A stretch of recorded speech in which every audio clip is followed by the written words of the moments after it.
There are often negative attitudes around using contraception. So there are a lot of barriers around it, a lot of misconceptions, both on the part of girls and boys. We hear a lot from young women that, they'll hear from their boyfriend that, the classic, if you loved me, you wouldn't make me wear a condom. If you love me and trust me, you wouldn't make me do this. I think that, I want to have a baby with you. There are some kind of groups of men out there who are looking to, as the number of children they have is frankly notches on their belts, and it kind of makes me a little horrified and sick to say it, but I think we have to be honest about that's part of the fact of life. I think that you need to really look at how these issues overlay with sexual exploitation and sex trafficking.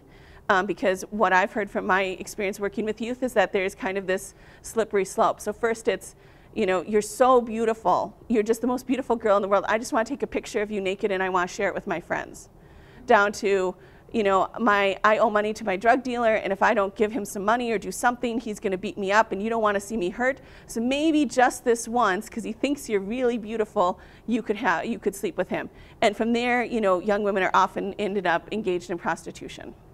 And prostitution is really different. I probably don't need to tell you this than it was a few years ago, where so much of it, it's not like you can do a whole lot of street outreach and run across people standing on the corners, although there are still places and times and areas. But a lot of it is happening through kind of phones and computers and Craigslist and some of those other sorts of sites. So just be really aware of that, be thinking about that, be kind of paying attention to kind of where the kids you work with are sort of showing up in terms of their computer usage, or what they say about their boyfriend. And know that there are also places, like I think both of our drop-in centers, both Safe Zone and YouthLink, are really skilled at finding ways to talk to girls without letting their boyfriends, or otherwise known as pimps, know what's going on. So we